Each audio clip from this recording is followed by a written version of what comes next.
देखो प्रश्नावली संख्या 9.1 आपने कल प्रश्नावली संख्या 9 में उसका बेसिक ज्ञान देखा था। दृष्टि रेखा और यूनियन कोण और अवनमन कोण, इन तीनों की परिभाषा और उनके आप चित्र की सहायता से इनको आप तीनों को समझे थे। आज देखते हैं 9.1 का पहला क्वेश्चन। सर्कस का एक कलाकार एक 20 मीटर लंबी डोरी पर चढ़ रहा है जो अच्छी तरह से तनी हुई है और भूमि पर सीधे लगे खंभे के शिखर से बंधा हुआ है। यदि भूमि सतह के साथ डोरी द्वारा बनाया गया कोण कितना डिग्री है? 30 डिग्री है। तो खंभे की आपको क्या पूछी है? ऊंचाई पूछी है। बच्चों इस प्रश्नावली संख्या 9 में सबसे महत्वपूर्ण चीज रहती है इसका चित्र बनाना। जो प्रश्न दिया होता है उसका यदि आप चित्र सही तरीके से बनाते हो तो आपका प्रश्न गलत नहीं होगा। देखो कैसे। अब आपको एक तो दिया गया है खंभा, एक तो क्या दिया गया आपको? ये आपको खंभा दिया गया, आपने एक खंभा बना लिया ऊर्ध्वाधर, और इस खंभे से कुछ दूरी पर, इस खंभे से कुछ दूरी पर, क्योंकि ये नीचे का भाग है, खंभे का नीचे का भाग है, ये तो भूमि सतह पर ही आ गया, ये तो भूमि पर ही है। तो इस खंभे से कुछ दूरी के ऊपर यहां से, और यह खंभे का कौन सा भाग है? यह खंभे का कौन सा भाग है? खंभे का शिखर है। ये खंभे का क्या है? शिखर है। यहाँ पर कोई डोरी बंधी हुई है, यहाँ पर क्या बनी हुई है? कोई डोरी बंधी हुई है। यह आपका खंभा है और यह आपकी डोरी है, बिल्कुल तनी हुई है। इसके ऊपर सर्कस का कलाकार चढ़ रहा है। इस डोरी के ऊपर जो आपका सर्कस का कलाकार है वह क्या कर रहा है? चढ़ रहा है। और इस डोरी की लंबाई आपको कितनी दी गई है? 20 मीटर है। यह आपकी 20 मीटर है बच्चों। एक बात और बोली है इसने कि यदि भूमि सतह के साथ डोरी द्वारा बनाया गया कोण कितना है? 20 डिग्री है। जहां पर यह डोरी है, यहाँ पर भूमि का यह सतह है, इसके साथ ये डोरी कितने डिग्री का कोण बना रही है? 30 डिग्री का कोण बना रही है। आपको खंभे की ऊंचाई पूछी है, आपको यहां से लेके यहां तक क्या पूछी है? ऊंचाई पूछी है। आपने माना ये कौन सा त्रिभुज है? P, ये कौन सा आ गया? Q, ये कौन सा बिंदु आ गया? R। और आपने इस खंभे की ऊंचाई कितनी मान ली? h मीटर मान ली। कितनी मीटर मान ली आपने? h मीटर मान ली। बोलो कोई डाउट? कोई डाउट नहीं है। देखिए माना कि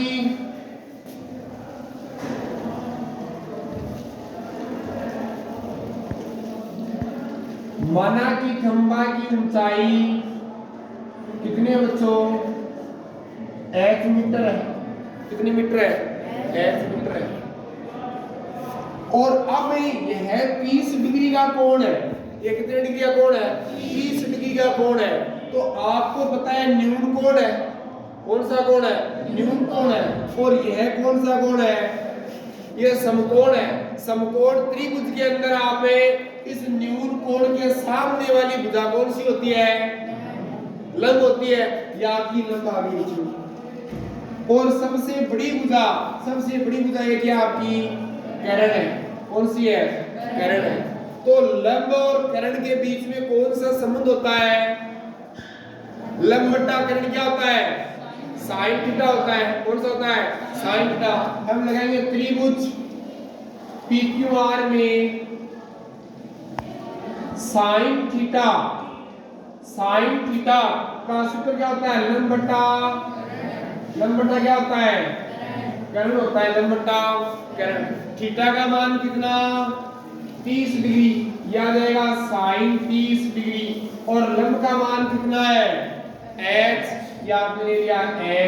और कर्ण का मान कितना इसमें? 20, या आपका 20 आ गया। बोलो कोई डाउट? यहाँ तक कोई डाउट? साइन 30 का मान कितना होता है? 1/2।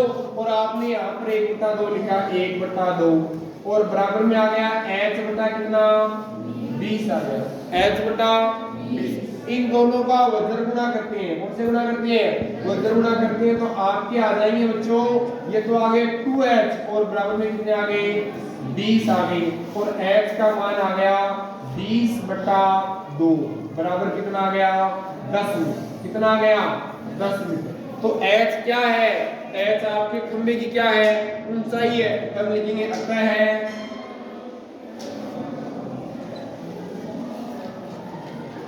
खंभे की ऊंचाई बराबर कितनी है बच्चों? 10 मीटर। बोलो कोई डाउट? किसी प्रकार का कोई डाउट? कोई डाउट नहीं, यही आपके उत्तर हो जाएगा इसमें। ठीक है, हाँ देखो, क्यों से संज्ञा 2। आंधी आने से एक पेड़ टूट जाता है और टूटा हुआ भाग इस तरह मुड़ जाता है कि पेड़ का शिखर, जो पेड़ का ऊपरी भाग होता है, पेड़ का शिखर जमीन को छूने लगता है और उसके साथ 30 डिग्री का कोण बनाता है। पेड़ के पाद बिंदु की दूरी जहां पेड़ का शिखर उसको छूता है, वह उसको छूता है, पेड़ की क्या ज्ञात करो? ऊंचाई ज्ञात करो। मतलब कि पेड़ का शिखर जमीन को वहां से छूता है, वह 8 मीटर है। तो पेड़ की आपको क्या ज्ञात करनी है? ऊंचाई ज्ञात करनी। देखिए आप, ये आपका कोई एक पेड़ है, ये आपका पेड़ है, समझिए मेरी बात। और ये आपका जमीन का क्या है? ये जमीन की सतह आपकी, ये जमीन की सतह आपकी। ठीक है, यहां से माना कि यहां से पेड़ क्या हो गया? टूट गया। ध्यान से सुनना, यह आपका पूरा पेड़ है और आपने माना यहां से पेड़ टूट गया। तो एक बात सुनना भी बच्चों, यहां इतनी दूर ये पेड़ टूटा है, यह टूटा पेड़ ही तो जमीन को छुएगा, ये टूटा पेड़ ही तो जमीन पर से छुएगा। तो आप यहां से पेड़ टूटा है, तो टूटा हुआ भाग, जो टूटा हुआ भाग है वो जमीन को क्या कर रहा है? छू रहा है। तो आपने यहां पर ऐसे किया, देखो ऐसे किया। बोलो को डाउट? को डाउट नहीं? ये पूरा आपका क्या है? पेड़ है। ऊपर से पेड़ क्या हो गया? टूट गया। तो ये जमीन को क्या करने लगा? छूने लगा। समझ आई मेरी बात? अब इसको आप माना कि ये बिंदु आपका क्या है? P है। ये बिंदु क्या है आपका? ये आपका Q है और ये आपका क्या है? R है और ये आपका क्या है बच्चों? S है। आपकी P से लेके Q तक दूरी है, आपने इसको y अक्ष मान लिया, x मीटर मान लिया। यहां से P से Q की दूरी है, उसको आपने क्या मान लिया? x मीटर मान लिया। तो ये जितना भाग टूटा है, ये जितना भाग टूटा है, यही तो जमीन को छू रहा है, यही तो भाग जमीन को छू रहा है। तो बताओ बच्चों, QS भी कितना आएगा? x ही आएगा। कितना आएगा? x ही आएगा। तो आपने यह दूरी भी आपकी कितनी आ गई? x मीटर आ गई। क्यों आ गई? क्योंकि ये टूटा भाग जमीन को छू रहा है। ठीक है, आपको यहां से लेके यहां तक दूरी पता नहीं है, यहां से लेके यहां तक दूरी पता नहीं है, और आपने माना यहां से लेके वहां तक की दूरी आपने कितना मान लिया? y मीटर मान लिया। कहां से लेके क्या? Q से लेके R तक की दूरी। सही बात है। अब देखो, पेड़ के पाद बिंदु की, पेड़ का पाद बिंदु होता है, जो पेड़ का जो नीचे का भाग होता है वह क्या कहलाता है? पेड़ का पाद बिंदु कहलाता है। आपका पाद बिंदु क्या है? R। पेड़ के पाद बिंदु की दूरी जहां पेड़ का शिखर जमीन को छूता है, इससे जो जमीन को वहां पर छूता है वह कितनी दूरी पर है? वह 8 मीटर की दूरी पर है। कितनी मीटर की दूरी पर है? 8 मीटर की। तो बच्चों यहां से लेके यहां तक की दूरी है, ये कितनी मीटर आ गई? ये 8 मीटर आ गई। कितनी मीटर आ गई? 8 मीटर आ गई। तो आपका ये कौन सा त्रिभुज बन गया? समकोण त्रिभुज बन गया। ये 90 डिग्री का है और इसके साथ कितना डिग्री का कोण बना रही है? 30 डिग्री का कोण बना रही है। कितना डिग्री का कोण बना रही है? 30 डिग्री का कोण बना रही है। आपको पेड़ की ऊंचाई पूछी है, आपको टूटे भाग की ऊंचाई नहीं पूछी है, आपको पूरे पेड़ की ऊंचाई पूछी है। मतलब है आपको PQ और आपको QR, PQ का मतलब x और QR का मतलब है y। इन दोनों की आपको लंबाई पूछ के दोनों को जोड़कर आपको बतानी है कि ये पेड़ की कितनी ऊंचाई है। और आपने माना कि इस पेड़ की पूरी ऊंचाई आपने कितनी मान ली, h मीटर मान ली। कितनी मीटर मान ली, x बराबर हो जाएगा x प्लस y मीटर हो जाएगा। क्या आ जाएगा, x प्लस y मीटर। तो हम लिखेंगे माना कि टूटे पेड़ के टूटे भाग की लंबाई कितनी है, x मीटर है। देखो माना कि पेड़ के टूटे हुए भाग की लंबाई कितनी मान ली आपने, x मीटर मान ली। कितनी मीटर मान लिया आपने, x मीटर मान लिया। और आपने QR कितनी मान लिया आपने, QR कितनी मान लिया आपने, y मीटर मान लिया। और आपका QS है, आपकी QS भी कितनी आ गई आपकी, x मीटर आ गई। कितनी आ गई, x मीटर। और आपने h बराबर क्या है, h बराबर है आपकी एक तो कौन सी भुजा PQ प्लस क्या है QR, या आपकी PQ और प्लस है QR। ये आ गई, बोलो को डाउट है तो h बराबर लिख सकते हैं x प्लस y मीटर। ये आपकी h है। h का मतलब क्या, पेड़ की कुल ऊंचाई है। पेड़ की क्या है, कुल ऊंचाई है। पेड़ की कुल ऊंचाई। बोलो डाउट, कोई डाउट नहीं है। अब आपको क्या करना है, इसमें समकोण त्रिभुज है, इसमें देखना है कि इसमें कौन सी चीज काम आ रही है। अब मेरी बात सुना ध्यान से, इंपॉर्टेंट बात बता रहा हूं। यह है कौन सा कोण, ये न्यून कोण है। कौन सा कोण है, न्यून कोण है। इस न्यून कोण के सामने वाली भुजा कौन सी है, लंब है। कौन सी है, लंब है। और इस 90 डिग्री के सामने वाली भुजा कौन सी है, कर्ण। ये आपकी कर्ण आ गई। और ये आपकी क्या आ गई, आधार आ गई। आपको क्या चीज दी गई है, आधार दिया गया है, आधार ही तो दिया गया है। अब मेरी बात सुना, यदि आप लंब और आधार के बीच में, क्योंकि आधार आपको दिया गया है, लंब और आधार के बीच में सूत्र लगाओगे तो लंब बटा क्या होता है, आधार। लंब बटा आधार किसका सूत्र बनता है, tan का। किसका बनता है, इससे तो मान किसका आएगा, y का आएगा। और आप यदि आधार बटा कर्ण लगाते हो, आधार बटा कर्ण लगाते हो तो आपका मान किसका आएगा, x का आएगा। तो आपको दोनों सूत्र लगाने हैं, क्योंकि आप आधार बटा कर्ण लगाओगे तो कोस का सूत्र बनेगा, तो आपका मान किसका आएगा, x का आएगा। और या लंब बटा आधार का सूत्र लगाओगे तो आपका क्या बनेगा, tan बनेगा, उससे मान किसका आएगा, y का आएगा।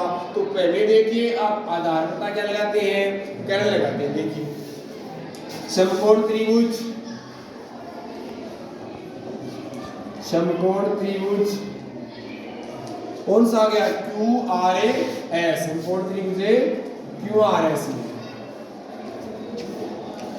समकोण त्रिभुज कौन सा आ गया, QRS। तो आपको पता है आधार बटा क्या लगा रहे हो, कर्ण लगा रहे हो, तो आ गया कोस का सूत्र। तो आप बताइए कोस थीटा बराबर क्या होता है आपका, आधार बटा कर्ण होता है। और इसमें थीटा का मान कितना दिया गया है, 30 डिग्री। और आधार का मान कितना है, 8 है। और कर्ण का मान बोलो कितना है, x मीटर है। ये आपने x लिखा है, बोलो कोई डाउट, कोई डाउट नहीं है। cos 30 का मान बोलो √3/2। आपने लिया √3/2 बराबर आ जाएंगे 8 बट्टा क्या देंगे, x आ जाएंगे। बोलो कोई डाउट, कोई डाउट नहीं है। इसको कौन सा गुणा करोगे, वही जरूर गुणा करोगे। ये आ जाएगा √3x और बराबर कितना आ गया आपका, 16 आ गया। कितना आ गया, 16। इस √3 का भाग दे दीजिए आपने तो x बराबर आ जाएगा 16 बटा √3 मीटर आ जाएगा। कितना मीटर आ जाएगा, x बराबर आ जाएगा 16 बटा √3 मीटर आ जाएगा। बोलो कोई डाउट इसमें, कोई डाउट नहीं है। इसी में वापस पुनः लगाते हैं सूत्र। देखो अब की बार कौन सा सूत्र लगाओगे, आधार, लंब बटा आधार है कौन सा सूत्र है, लंब बटा आधार है, कौन सा आएगा, टेन का आएगा। तो हम लिखेंगे टेन थीटा बराबर सूत्र क्या होता है, लंब बटा आधार होता है। तो टेन 30 और लंब कितना बच्चों इसमें y है, कितना है y है, और आधार कितना है 8 है। बोलो कोई डाउट नहीं है। तो टेन 30 का मान बोलिए 1/√3। टेन 30 का मान कितना होता है 1/√3। आपने लिखा 1/√3 और बराबर में कितना है आपका y पता कितना है 8। बोलो कोई डाउट नहीं है। इसको वज्र गुणा कर लो तो आपके क्या आएंगे, √3 बराबर कितने आ जाएंगे आपके 8 आ जाएंगे। और y का मान निकालोगे तो y बराबर आ जाएगा 8/√3 मीटर आ जाएंगे। बोलो कोई डाउट नहीं है। x का मान आ गया 16/√3, y का मान आ गया 8/√3। आपको x और y का मान नहीं निकालना है, आपको पेड़ की कुल ऊंचाई निकालनी है। और पेड़ की कुल ऊंचाई क्या है, x और y का क्या है, योग है। आपको पता है कि यहाँ से QS है, यहाँ से QS है, QS का मान कितना है 16/√3 है, उतना ही इसका हो जाएगा PQ का हो जाएगा, क्योंकि यह है और ये तो आपस में क्या है, बराबर है। तो देखो अतः पेड़ की कुल ऊंचाई, अतः पेड़ की कुल ऊंचाई बराबर आ जाएगा x + y मीटर आ जाएगा। बोलो कोई डाउट नहीं है। x का मान बोलिए 16/√3 और प्लस इसका कितना आ गया 8/√3 आ गया। √3 का क्या आ जाएगा, लघुत्तम आ जाएगा। या उसके आगे √3 लघुत्तम आ गई। या आगे 16 प्लस कितना आ गया 8 आ गया, और 16 8 कितना हो गया 24। या आगे 24/√3 आ गई। अब आपको पता है हर में √3 है, उसको उठाते हैं तो √3 को ऊपर नीचे क्या कर दो, गुणा कर दो। याद आएंगे आपके 24/√3 और गुणा यहाँ पर आ जाएंगे √3 और यहाँ पर क्या देंगे √3। इसको देखो ऊपर भी गुणा कर दिया नीचे भी गुणा कर दिया, कोई फर्क नहीं पड़ता। तो आपके आ जाएंगे 24/√3। और आपको पता है कि √3 को √3 से गुणा करते हो कितना आता है 3 आता है। आपने लिखा यहाँ पर 3 और 3 के फाड़े में 24 आते हैं, कितनी बार आते हैं 8 बार। इसको काट दो, कितनी बार काट दिया आपने 8 बार। तो आ जाएंगे आपके 8/√3 मीटर आ जाएंगे। 8 कितने मीटर आ जाएंगे 3 मीटर आ जाएंगे। आपकी पेड़ की कुल ऊंचाई आ जाएगी। बोलो डाउट। इसमें क्या दिया गया था कि एक पेड़ है और पेड़ कुछ दूरी पर कुछ ऊंचाई पर, उस ऊंचाई पर क्या होता है टूट जाता है और टूटा भाग इस जमीन को छूने लगता है। आपको पता है कि यह भाग टूटा है तो यही भाग जमीन को छुएगा। आपने इस टूटे भाग को कितना माना x माना, तो यही भाग ही क्या कर रहा है जमीन को छू रहा है। तो आपने इसको x मान लिया और जो शेष भाग बचा, तो पेड़ का शेष भाग बचा है, उसको आपने कितना मान लिया y मीटर मान लिया। और जहां पर वो छूता है वहां पर उसके साथ कितने डिग्री का कोण बनाता है 30 डिग्री का कोण बनाता है। और दूसरी बात, पेड़ के पाद बिंदु से दूरी, जहां पर टूटा भाग क्या कर रहा है छू रहा है, वह कितनी दूरी पर है, वह 8 मीटर की दूरी पर है। कितनी मीटर की दूरी पर है 8 मीटर की दूरी पर है। अब आपको पता है इसको आपने y माना, इसको आपने क्या माना x। ये आधार है आपका, क्योंकि न्यून कोण के सामने वाली भुजा लंब आती है और 90 डिग्री के सामने कौन सी आती है करण, और आपकी शेष भुजावस्थी में क्या होती है आधार होती है। और यदि आप आधार बटा करण लगाते हैं तो किसका मान आता है x का आता है। आधार बटा करण होता है क्या है कोस होता है। तो इसमें आपने x का मान निकाले 16/√3 निकाला। इसी तरह से लंब बटा आधार है, ये टेन होता है। तो टेन में आपने टेन का मान निकाला तो किसका आ जाएगा y का आ जाएगा। इस तरह आपने किसका निकाल लिया y का निकाला। लेकिन आपका मेन मकसद था कि पेड़ की क्या निकालनी आपको पेड़ की कुल ऊंचाई निकालनी, और पेड़ की कुल ऊंचाई क्या होती है, x प्लस y का दोनों का योग होता है। इस तरह से आपने योग करके उस √3 को ऊपर नीचे गुणा करके आपने क्या निकाला है, पेड़ की कुल ऊंचाई 8 √3 मीटर। उतारिए इसको।